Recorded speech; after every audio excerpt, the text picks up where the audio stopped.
하나님 말씀 창세기 8장 13절로 19절 말씀입니다. 하나님 말씀입니다. 귀 기울여 들으십시오.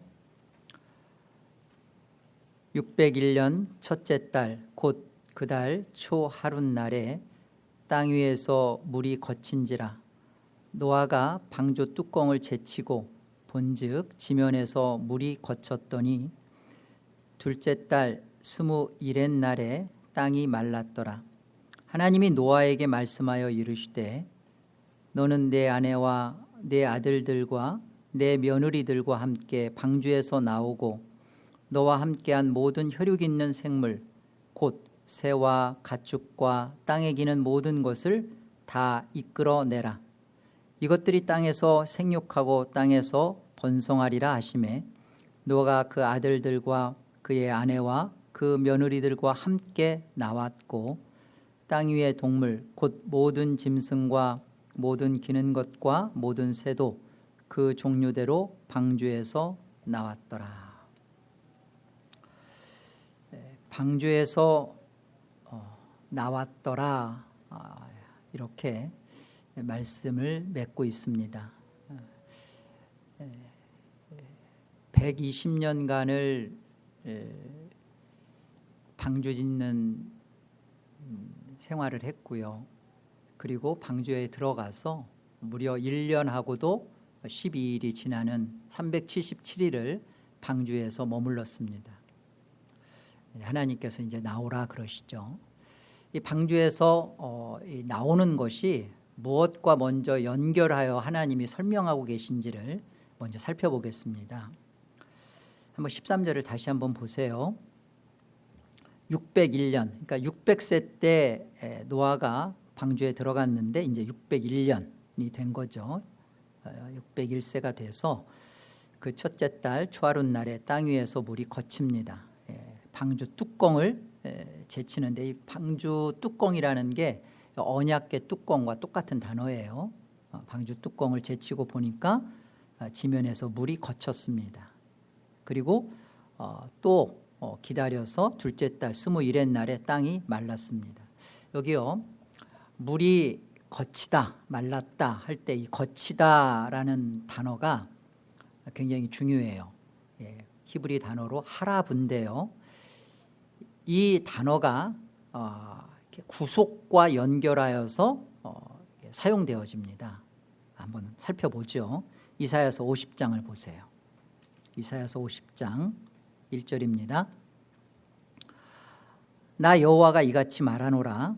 내가 너희의 어미를 내보낸 이혼 증서가 어디 있느냐. 내가 어느 체주에게 너희를 팔았느냐. 보라, 너희는 너희의 죄악으로 말미암아 팔렸고 너희의 어미는 너희의 배역함으로 말미암아 내보냄을 받았느니라.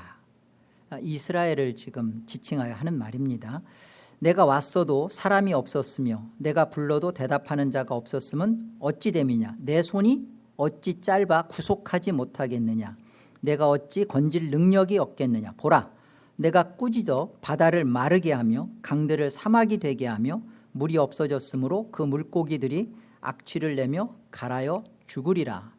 구속과 연결하여서 여기 보면요, 그 바다를 꾸짖고 마르게 한다 할 때 이 마르게라는 단어가 하라부예요. 똑같이 물이 거치다라는 것과 같은 단어입니다.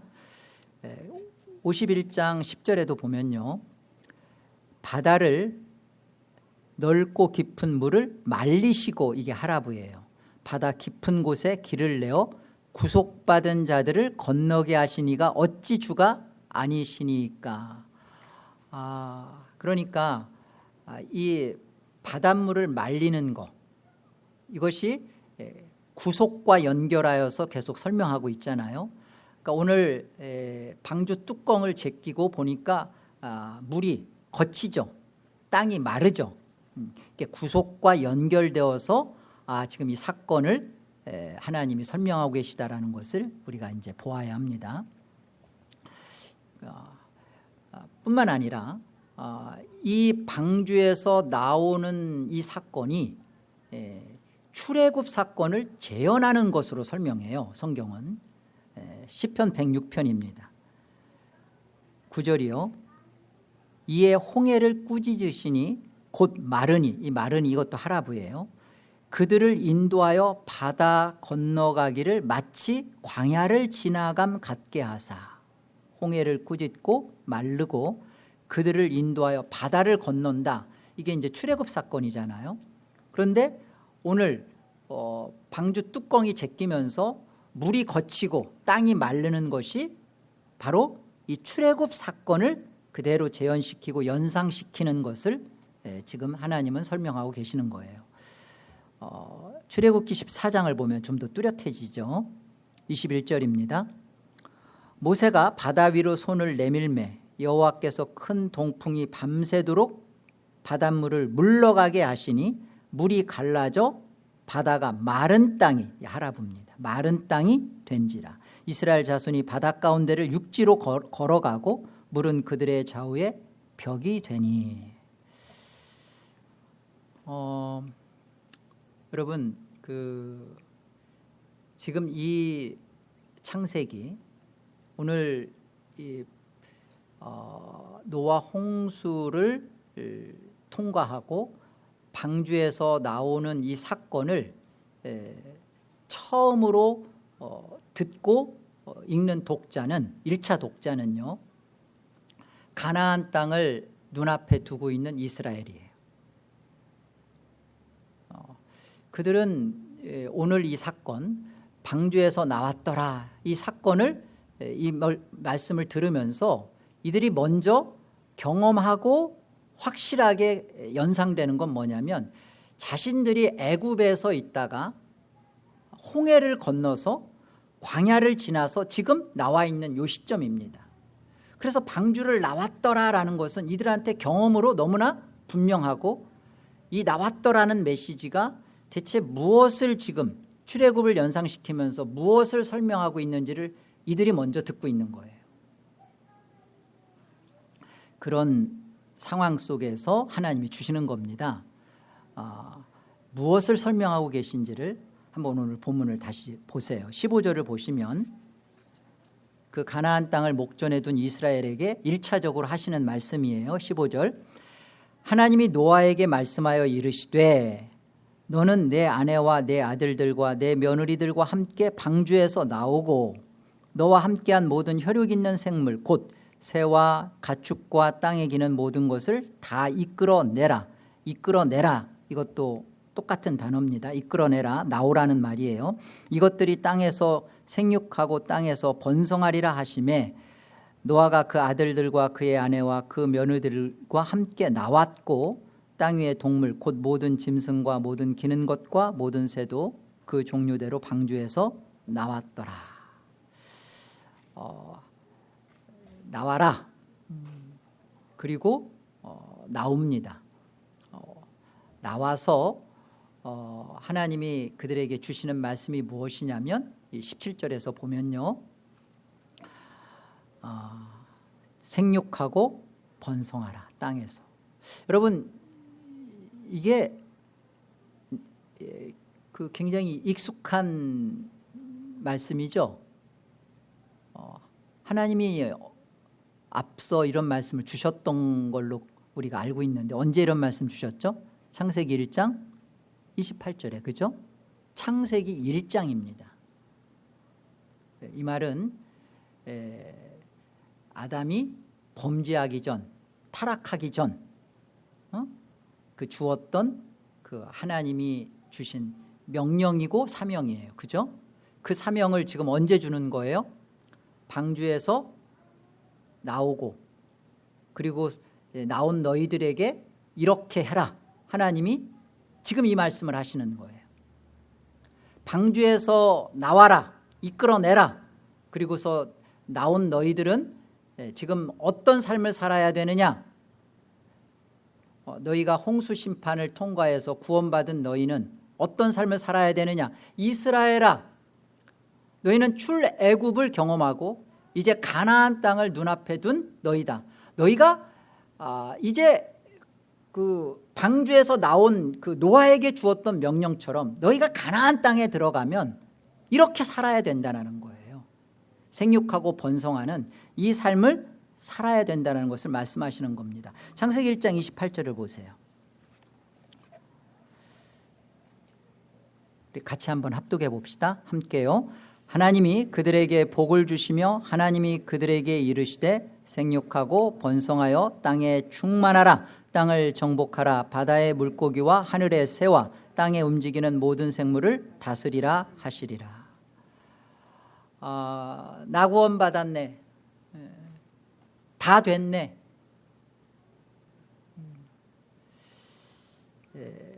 이게 가나안 땅을 목전에 둔 이스라엘의 마음이었다는 거죠. 이제 고생 끝났네. 홍해도 건넜고 광야 생활도 이제 끝났네. 이제는 가나안 저 땅에 들어가면 젖과 꿀이 흐르는 그 약속의 땅, 새하늘과 새 땅. 이제는 실컷 먹고 배부르고 쉴 수 있는 것이네. 이제 다 됐네. 그들에게 주시는 말씀이에요. 하나님이 그 노아 홍수 사건을 통해서 왜 그 8명이라는 그 죽음에서 살아난 부활의 그 생명들을 남겨놓았을까? 여전히 죄된 본성을 갖고 있는 그들을 왜 남겨놓았을까? 그리고 방주에서 나오라고 하면서 왜 생육하고 번성하라고 하는 첫사람, 타락하기 전 아담에게 주었던 이 명령을 다시 한번 회복시켜 주시고 허락하시고 선언하시는가? 여러분, 여기에 오늘의 말씀에 메시지가 있는 거예요. 타락하기 전 아담에게 준 사명을 다시 부여하는 겁니다. 이게 구원이에요. 구원은 다른 거 아닙니다. 방주에서 나왔더라. 이 말씀 속에서 우리가 분명히 알아야 할 구원은 뭐냐면요, 사명이 회복된 구원이에요. 다 끝난 구원, 이제 가서 쉬면 되는 구원이 아니라 이제는 하나님의 뜻대로 살 수 있게 된 구원, 하나님의 영광을 위해 살게 된 구원, 하나님의 통치를 구현시킬 수 있는 구원, 그게 노아 홍수 사건을 통하여서 죽음에서 살아난 자들이 허락된, 맛보게 된, 가지게 된 구원이라는 것이죠. 다 끝난 내가 아니라. 오늘날 현대 기독교에는요, 구원만 있고 구원 그 이유에 대한 설명이 없습니다. 구원 그 이유는 필요가 없어요. 왜? 구원 자체가 다 끝난 것이고 그 구원 자체가 자기에게로서 욕심을 다 채워주는 것으로 다 엔드가 돼버렸기 때문에 그렇죠. 구원이 구원 그 이유를 포함하지 않아요. 구원 그 이유가 없어요. 구원 끝. 천국, 거기는 이미 나는 천국을 갖게 되었고, 천국은 어떻게 사는 것이고 어떤 천국이고 그곳에서는 무슨 일이 벌어지는 관심 없어요. 나는 천국 갔다, 천국 들어갔다. 그러니까 기독교 생활이 없어지는 거죠. 하나님을 믿는다고 하는데 믿는 자의 삶이 있을 이유가 없는 거예요. 끝났는데 뭘. 이게 구원파적 신앙입니다. 우리 이단이라고 하잖아요. 구원파가 왜 이단이죠? 에덴으로 돌아가는 것까지만 기독교 복음을 설명하기 때문에 그래요. 구원파는요, 예수님의 십자가를 엄청 강조합니다.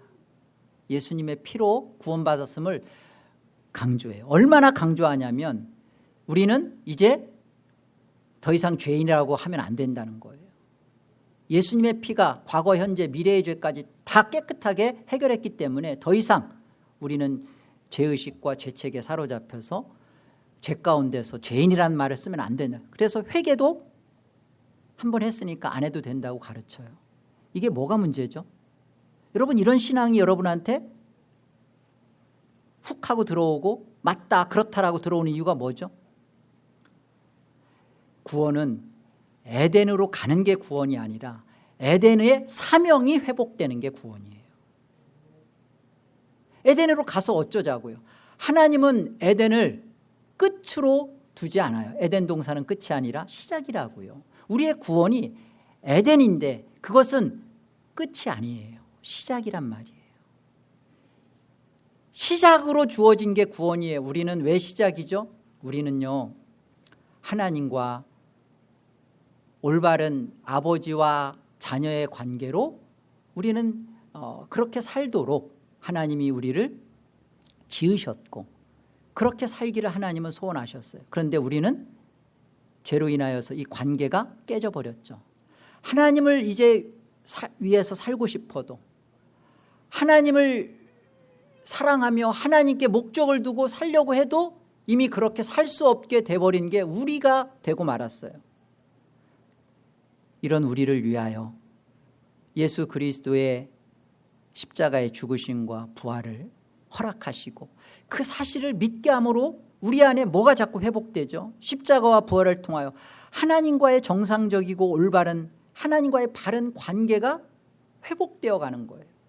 그래서 하나님을 사랑하고 하나님을 온전히 섬기고 하나님을 기쁘시게 하는 마음이 내 안에서 회복되어져 가는 거예요.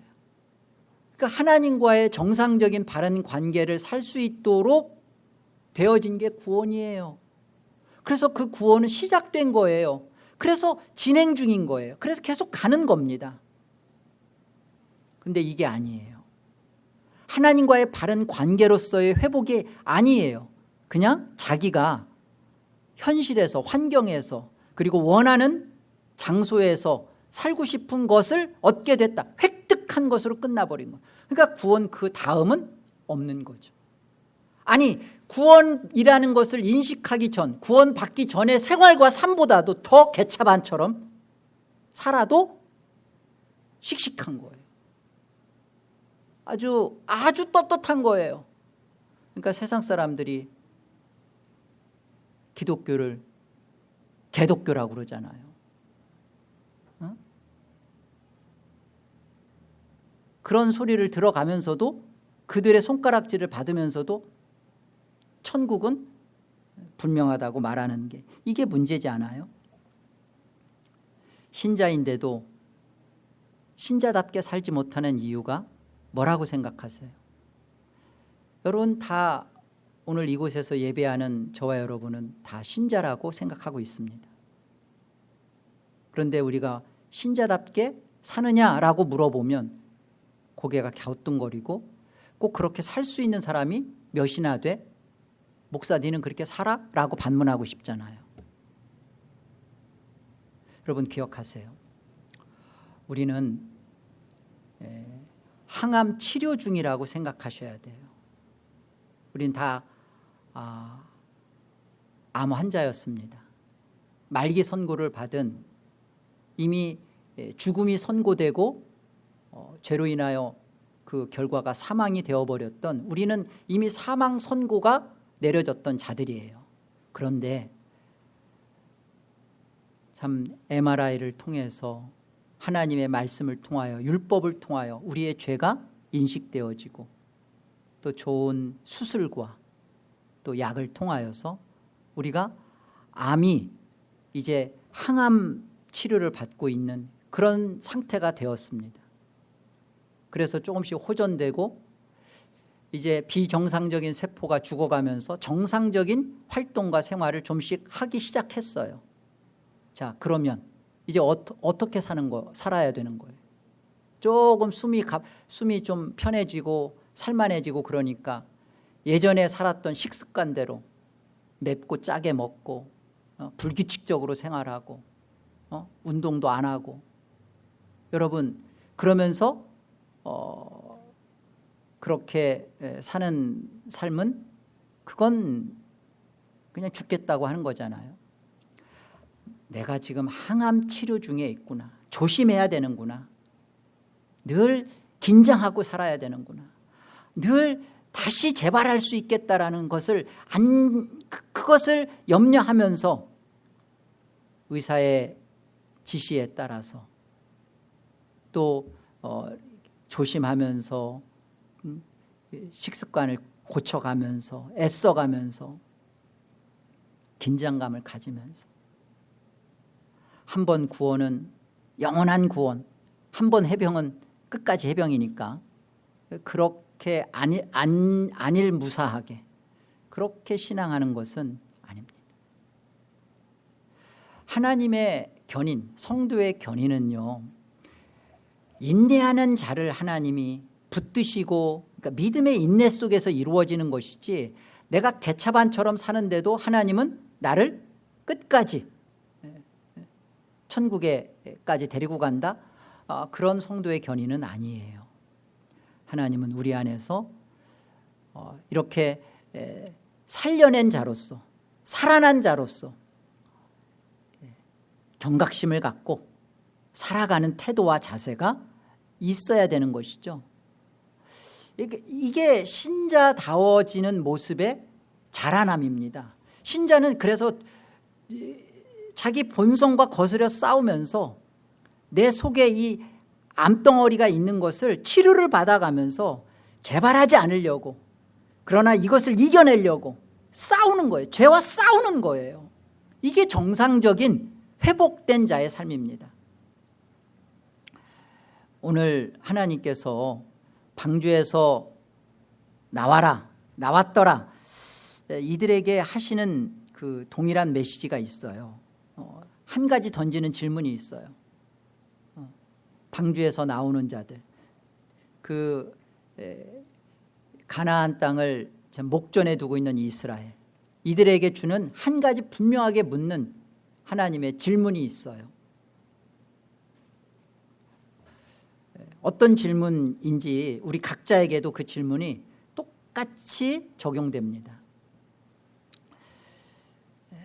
이스라엘에게 묻는 거죠. 이 방주에서 나오는 이 홍해 심판의 사건을 1차적으로 접하고 듣고 있는 이들에게, 지금 가나안 땅을 목전에 두고 있는 이 이스라엘 백성들에게 묻는 거죠. 너희들 이 가나안 땅, 새하늘과 새 땅, 약속의 땅에 들어가려는 이유가 뭐냐? 이 질문이 성경이 기록된 목적 그대로예요. 오늘날 제2차 독자인 저와 여러분에게, 아무개야, 너는 왜 내 나라에서 살려고 하니? 하나님께 묻는 거예요.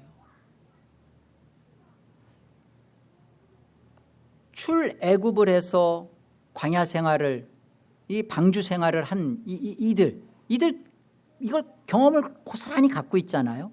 가나안 땅을 지금 목전에 두고 있어요. 저기만 들어가면 고생 끝, 행복 시작이라고 지금 생각하고 들떠 있어요. 이게 2차 독자인 오늘 이 말씀을 통하여 하나님이 성령께서 우리에게 그대로 조명하시는 내용입니다. 너희들 이 세상, 이 방주 생활, 광야 생활, 이 교회 생활 같은 거죠. 힘들었지, 지쳤지. 그런데 이제 천국에 가면, 하나님 나라에 들어가면 모든 것이 다 해결될 거라고 지금 마음 흥분해 있고 익사이팅해 있지. 왜 들어오려고 하는데? 내 나라에는 너가 왜 오려고 하는데? 라고 지금 묻는 거예요. 방주에서 나왔더라 라고 하는 이 사건을 통하여서 오늘 8장 17절에서 기록된 대로 생육하고 번성하라는 하나님의 엄밀한 말씀 속에서 이걸 물어주는 거예요. 하나님이 분명하게 질문하시는 겁니다. 그래서 조나단 에드워즈는 이렇게 얘기했잖아요. 구원의 종속적 목적은 천국이고 구원의 궁극적 목적은 하나님의 영광이다. 여러분, 하나님의 영광이 천국인데요, 그 하나님의 영광이 궁극적 목적으로 이해될 때 천국이 무엇인지가 이해가 되는 거예요. 그래서 종속적인 거예요. 하나님의 영광 따로, 천국은 내 쉬는 곳, 나 괜찮은 곳, 그래서 그 다음에 주어지는 게 아니라 하나님의 영광이 궁극인데 이 하나님의 영광이 채워져 가고 따라져 나오는 삶이 그게 천국이에요. 별개가 아니라 하나님의 영광으로 가득 찬 곳, 그러니까 하나님의 영광을 이해하지 못하고 하나님의 영광을 위해 살려는 마음이 없으면 천국과는 별개라는 거예요. 하나님의 영광. 그래서 예수를 믿는 것의 목적의식이 무엇인지를 지금 하나님은 이 출애굽 세대들, 이 가나안을 목전에 둔 이들에게 이 창세기를 기록하게 하셔서 모세를 통해서 이것을 보게 하는 겁니다. 왜 노아를 제2의 아담이라고 하죠? 예,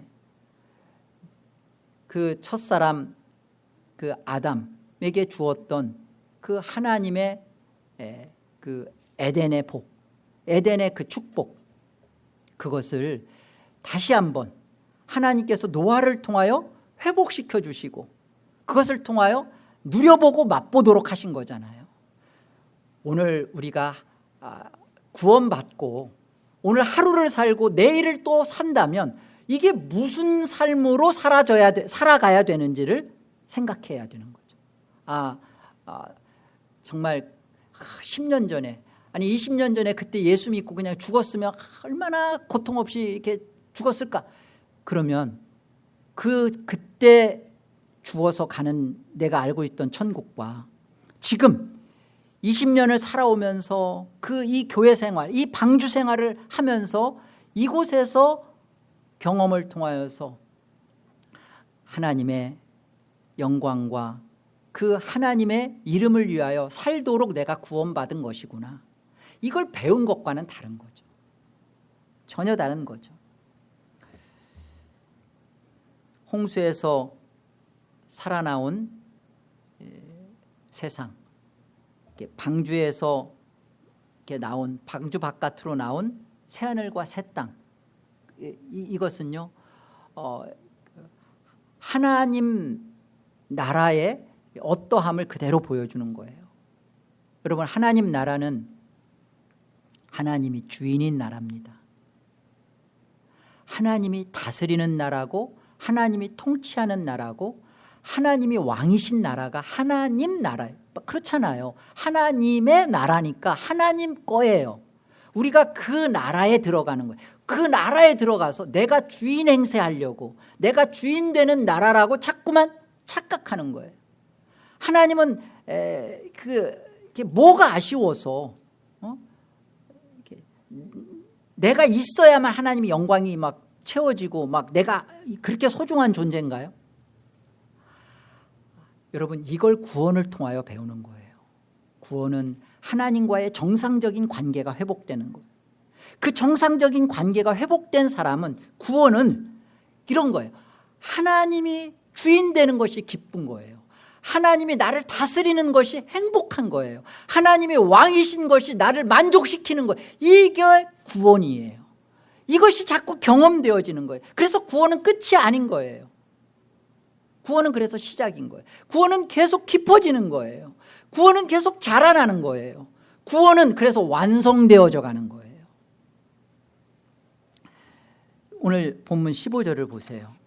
여기 15절 보시면 하나님이 노아에게 말씀하여 이르시되 너는 내 아내와 내 아들들과 내 며느리들과 함께 방주에서 나오고라는 게 이게 야차라는 히브리 단어인데요. 이게 계속 반복됩니다. 너와 함께한 모든 혈육 있는 생물 곧 새와 가축과 땅에 기는 모든 것을 다 이끌어내라. 이 이끌어내라가 이제 나오고인데 이 야차가 강하게 이렇게 능동적이고 사역형으로 바뀐 거예요. 이게 똑같이 나오고라는 단어입니다. 야차예요. 이것들이 땅에서 생육하고 땅에서 번성하리라 하심에 노아가 그 아들들과 그의 아내와 그 며느리들과 함께 나왔고, 이것도 야차죠. 19절 땅 위의 동물 곧 모든 짐승과 모든 기는 것과 모든 새도 그 종류대로 방주에서 야차 나왔더라. 이 나온다라는 거고요. 특별히 이 17절에서 이끌어내라라는 것은 노아야 네가 인도해내라, 나오게 해라, 그 뜻이에요. 그렇죠? 근데 이 단어가 출애굽기에 이렇게 사용돼요. 이 광야에서 저 애굽에서 있던 이스라엘 백성들이 홍해를 건너서 나오잖아요. 그리고 그 출애굽기 20장에 가서 그들이 하나님의 말씀을 십계명을 받죠. 그 장면 속에서 이것이 똑같이 사용됩니다. 출애굽기 20장을 보시면 이스라엘 백성들에게 하시는 말씀이죠. 하나님이 이 모든 말씀으로 말씀하여 이르시되 나는 너를 애굽 땅 종되었던 집에서 인도하여 야차죠. 이끌어내라. 똑같은 거예요. 노아를 통하여 방주 바깥으로 그 안에 있는 식구와 짐승들을 이끌어내듯이 지금 하나님께서 인도하여 야차하여 낸 내 하나님 여호와니라. 그러면서 3절 보세요. 너는 나 외에는 다른 신들을 내게 두지 말라. 1계명이죠. 이러면서 10계명이 이어집니다. 여기서 무엇을 지금 하나님이 동일하게 지금 가르쳐 주는 거냐면 방주 바깥으로 나오게 하는 것.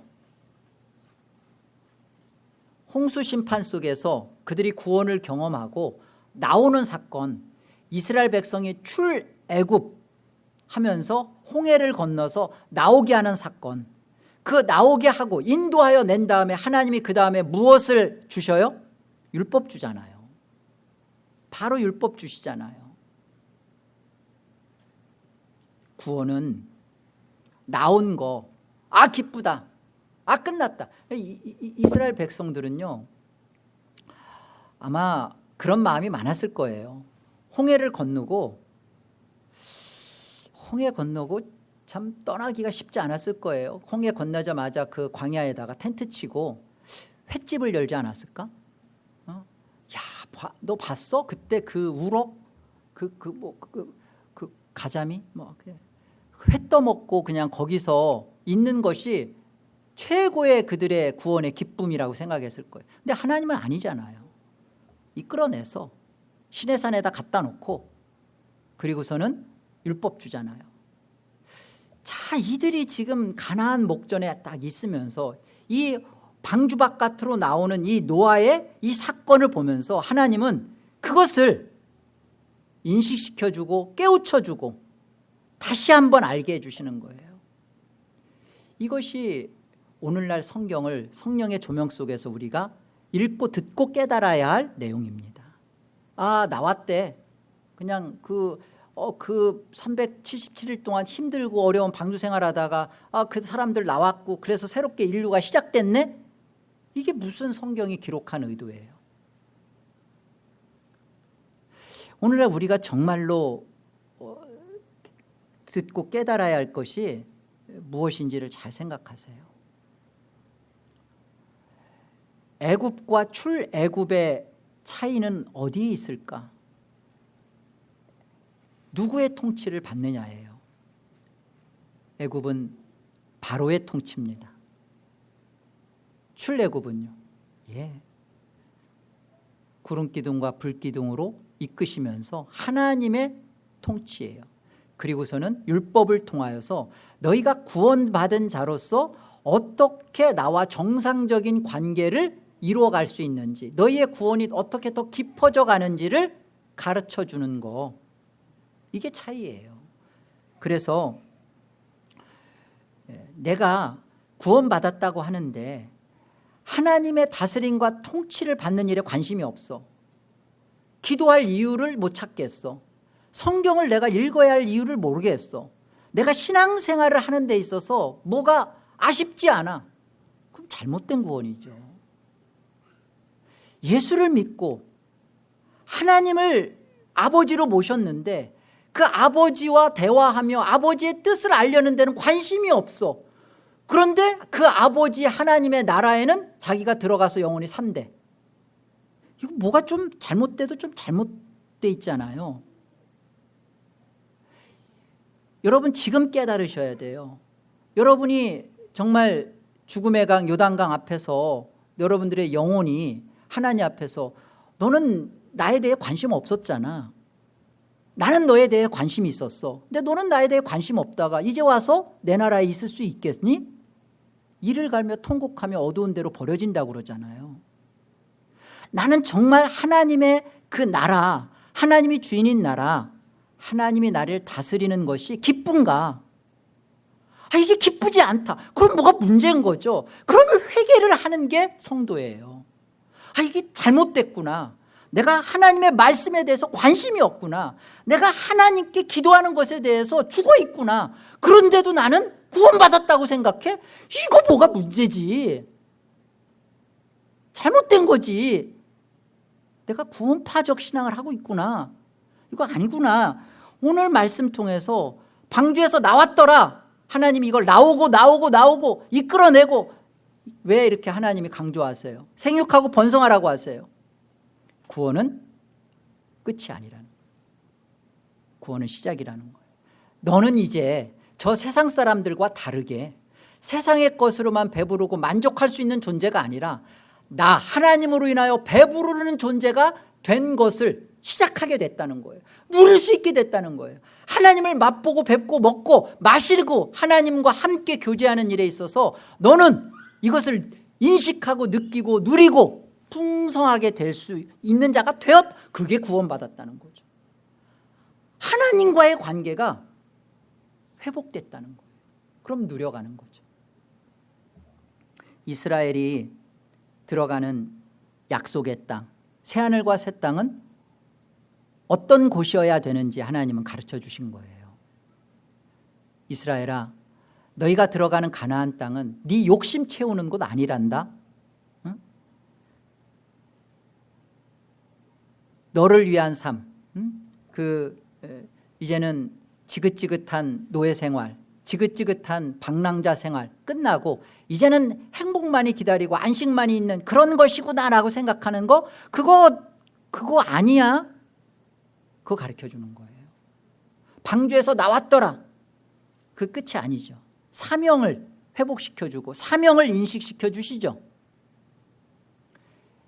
에덴의 사명이 회복되는 거예요. 예배하는 곳입니다. 그래서 계시록 4장에 가보면 그 하늘의 예배가 내 생물들이 또 6 날개를 가진 천사들이 거룩하다 거룩하다 거룩하다. 주 하나님이여 전능하시니여 존귀와 영광과 감사가 영원히 있을 것 찬양하죠. 24장로들이 면류관을 벗으면서 존귀와 영광과 감사를 올려드리죠. 하나님의 거룩하심이 가득 채워지는 나라, 그 거룩하심으로 내 안에 기쁨이 되는 나라, 그게 하나님 나라예요. 근데 이것을 이곳에서 맛보지 않고 누리지 않고 경험하지 않은 자가 하나님 나라와 속해 있는 모습은 아니라는 거죠. 갈라디아서 2장 20절 말씀을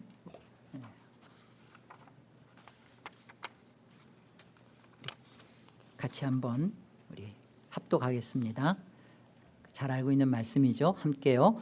내가 그리스도와 함께 십자가에 못 박혔나니 그런즉 이제는 내가 사는 것이 아니요 오직 내 안에 그리스도께서 사시는 것이라. 이제 내가 육체 가운데 사는 것은 나를 사랑하사 나를 위하여 자기 자신을 버리신 하나님의 아들을 믿는 믿음 안에서 사는 것이라. 분명히 예수를 믿고 구원받고 삽니다. 내가 살아요. 그런데 뭐라고 말해요? 내가 사는 것이 아니요 내 안에 그리스도께서 사신다. 살아갑니다. 살도록 하십니다. 예수를 믿는 것은 사는 거예요. 그런데 삶의 목적이 바뀌었어요. 여러분 기억하세요. 우리가 구원받은 것은 하나님을 위해 살도록 구원받은 것입니다. 우리의 구원은 하나님을 위해서예요. 이게 안 바뀌면 여러분은 구원을 끝으로 갖고 있고 구원을 시작하지 않은 거예요. 하나님을 위해서 구원받았구나. 그러면 여러분의 구원은 완성되어져 갑니다. 그리고 그 구원은 진정한 하늘과 잇닿아져 있는 하늘을 맛보고 경험하고 누리는 진짜 성경적 구원이에요. 여러분 우리가 이렇게 그 영생에 참여한다라는 말은 다른 말이 아닙니다. 영생이 뭐죠? 영원히 사는 것을 영생이라고 하지 않아요. 영생이라는 것은 하나님과의 바른 관계가 영원히 누려지는 거예요. 그것을 영생이라고 하는 거예요. 그런데 이 영생에 참여한다, 내가 이 땅에서 내가 영생을 맛본다, 영생에 참여한다는 말은 그리스도와 부합된 삶을 산다는 말이에요. 이게 방주 바깥으로 나와진 삶입니다. 방주 바깥으로 나와진 그 8명의 삶이 이래야 됐고요. 그리고 광야 생활, 방주 생활을 마치고 가나안 땅을 목전에 둔 이스라엘의 가나안 땅에 들어가서의 삶이 이런 삶이어야 됐던 것이고요. 오늘날 예수를 믿고 구원받은 교회 생활을 해야 하는 저와 여러분의 방주 바깥에서의 삶이 이런 삶이어야 마땅한 것입니다. 성경적인 죄는요, 성경이 말하는 죄는요 분명해요. 하나님을 위해 사는 것이 영생의 삶이거든요. 그렇다면 영생의 삶이지 않는 것이 죄예요. 나를 위해 사는 거. 심지어 구원도 나를 위한 구원으로 붙들고 있는, 그게 죄예요. 돈을 버는 것이, 돈을 가지고 있는 것이, 그리고 돈을 더 벌고자 애쓰는 것이 그게 죄인가요? 네.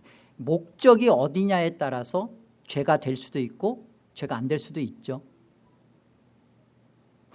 동산 기도 제목에 이런 기도 제목이 올라와서 제가 그분을 직접 만나서 물은 적이 있어요. 자신의 인컴이 1년에 10만 불이 될 수 있도록 이렇게 기도 제목을 이렇게 구체적으로 올렸더라고요. 그래서 제가 이게 의도가 뭔지가 좀 알아야 내가 기도를 할 거 아니에요. 그래서 물었어요. 1년에 10만 불 인컴이 돼야 되는, 그만큼 못 벌고 사는 사람도 많은데 돼야 되는 이유가 뭡니까? 제가 좀 짓궂죠? 물었어요. 그랬더니 공부하느라고 학생 때 론을 많이 가져서 론 갚고 자기 이렇게 하고 나니까 하나님과 이웃을 위해 섬길 돈이 좀 부족하대요. 하나님의 영광을 위해 쓰고자 자신이 그만큼 돈이 필요하대요. 그래서 제가 알았다고. 그럼 기도 내가 하겠다고. 그리고서 코로나 터졌어요. 하나님 뜻이 어디에 있는지는 모르겠지만 우리가 분명히 알아야 할 것은 내가 직장 생활하는 거, 내가 주부로서 자녀들을 키우는 거, 내가 무엇을 하는 이 목적이 어디에 있느냐를, 하나님의 영광에 내가 기쁘고 하나님의 영광을 위하여서 사는 것이 그게 마땅한 것입니다. 오늘 본문 그 말씀 속에서 여호수아 4장을 한번 통하여 마지막 말씀을 맺도록 하겠습니다. 여호수아 4장 20절을 보세요. 여호수아가 요단에서 가져온 그 12돌을 길갈에 세우고 이스라엘 자손들에게 말하여 이르되 후일에 너희의 자손들이 그들의 아버지에게 묻기를 이 돌들은 무슨 뜻이니까 하거든. 이게 무슨 말이냐면 지금 출애굽 홍해를 건넌 이들은 광야에서 죽고 못 들어갔죠. 그리고 그 다음 2세대들이 요단강을 건너서 들어갔습니다. 그들이 아비들이에요. 그런데 하나님은 여호수아를 통해서 이 아비들한테 12개의 돌을 길갈에 세우라고 합니다. 그리고 그 2세대의 자녀들, 아비들의 자녀들이 이게 무슨 뜻이에요? 이 길갈에 12돌이 있는 게, 그걸 이제 묻는다는 거죠. 22절. 너희는 너희의 자손들에게 알게 하여 이르기를 이스라엘이 마른 땅을 밟고 이 요단을 건넜습니다. 너희 하나님 여호와께서 요단물을 너희 앞에 마르게 하사 너희를 건너게 하신 것이 너희 하나님 여호와께서 우리 앞에 홍해를 말리시고 우리를 건너게 하신 것과 같았나니. 여러분 똑같죠? 출애굽 홍해를 건너게 하신 것처럼 요단강을 건너게 한 것을 똑같이 기억시키는 거예요. 똑같이 기억시키면서 24절 함께요. 이는 땅의 모든 백성에게 여호수아의 손이 강하신 것을 알게 하며 너희가 너희의 하나님 여호와를 항상 경외하게 하려 하심이라 하라. 이것이 오늘 우리가 구원받은 우리가 홍해를 건너고 요단강을 걷는 것을 그대로 경험한 우리가 그대로 가지고 있어야 할 우리의 구원에 대한 바른 태도입니다. 하나님을 경외하는 것, 하나님을 두렵고 떨림으로 사랑하는 것, 하나님의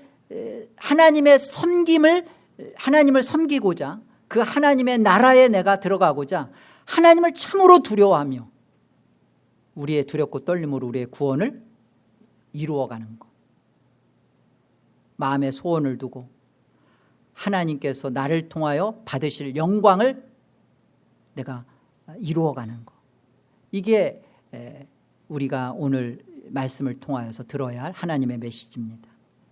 구원은 하나님을 위해 살 수 있게 된 거고요, 하나님을 위해 살도록